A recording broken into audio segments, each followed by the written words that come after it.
Ladies and gentlemen, welcome back to the channel. These are flying in thick and fast now. I love it. This is great. Another Celtic transfer talk. And today we're going to be talking about another area in the park which has been desperate for attention. Centre halves. Have Celtic found their new centre half? We have a good opportunity here, and I'm hoping we don't balls it up. Let's talk about it after the intro.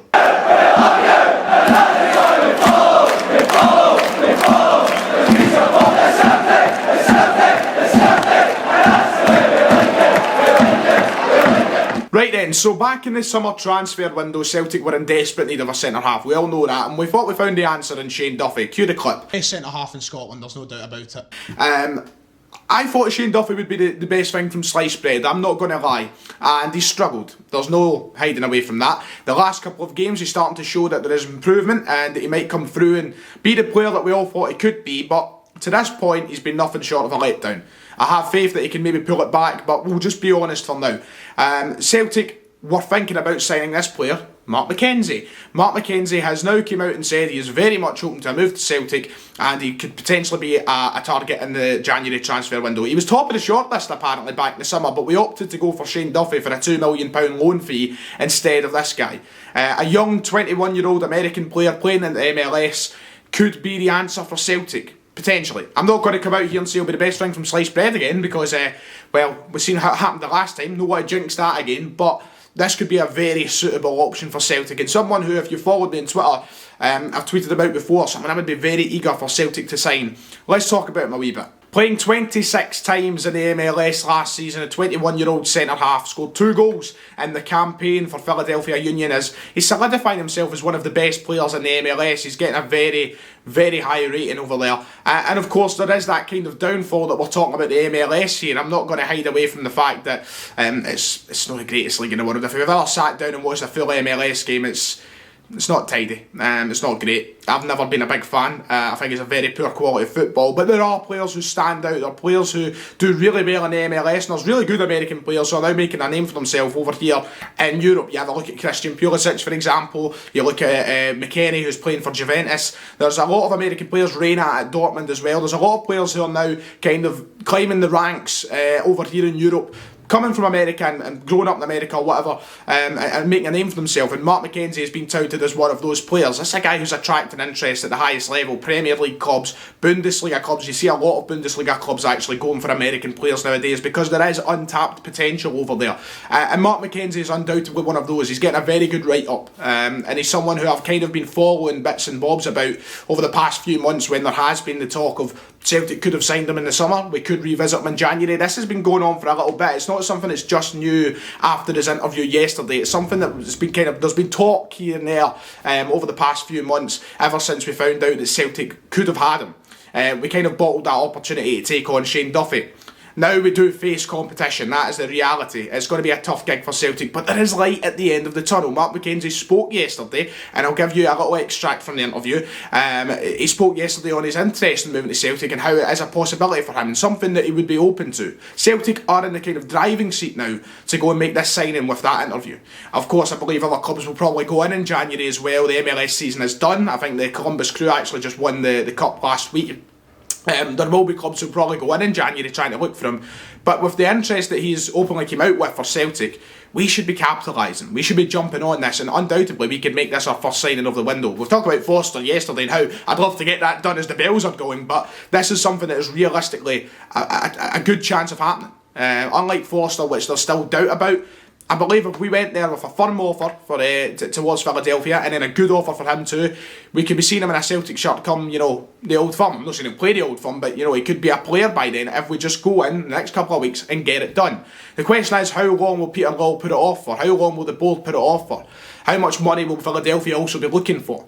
There is a lot of questions to come in here. It's not as straightforward. Of course, all player makes interest, we go sign player. It's not as simple as that. We know that. There's a lot of talks to go on about this. Of course, he's got to come all the way from America too. It's not exactly down south. There's a lot of things that will have to come into play when going for this transfer.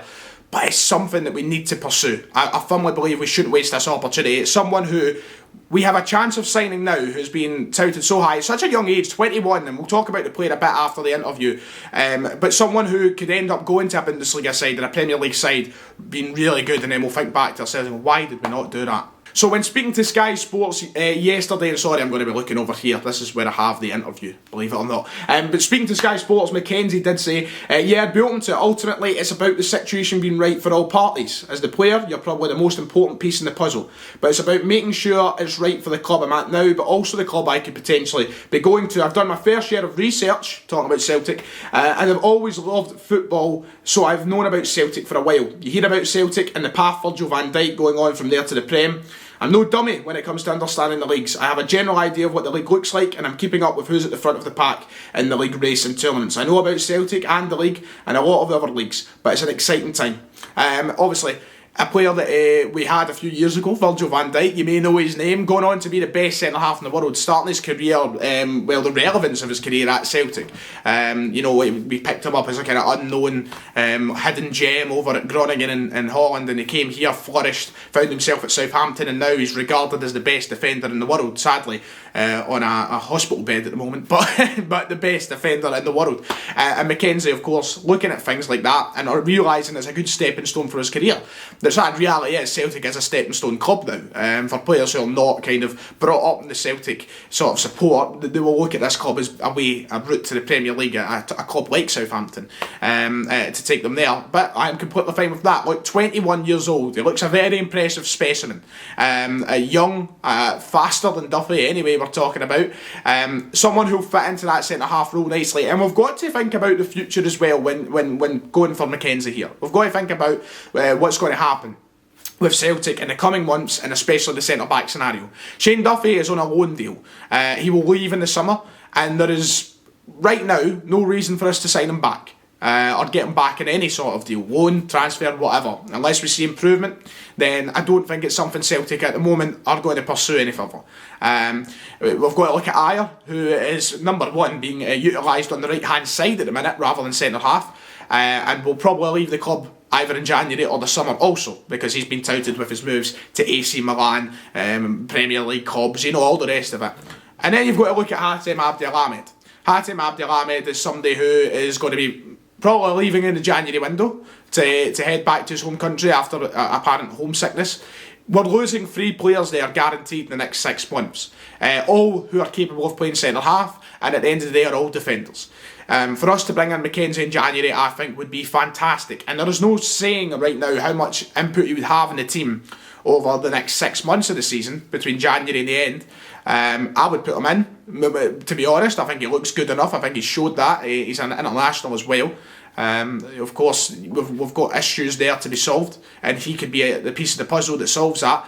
But also, I think his next 6 months won't matter hugely. I don't think it's going to be the end of the world if he's included to a major extent, because at the end of the day, as I said, when it comes to next summer and we see the exodus of these players, he will slot right into that team, I imagine. I think we've always knew that the season after the 10-in-a-row season, whether we achieve it or not, was always going to be a rebuild for Celtic. I think we'll see a lot of players probably leave. I think you'll see Edouard go, a lot of other players. It's going to be a completely different looking Celtic side, and he can be a part of that. So I think we've got to make this a priority now, that we know that the interest is there. We should be going out and capitalising on this. For us to hold back and stall on it would be a disaster.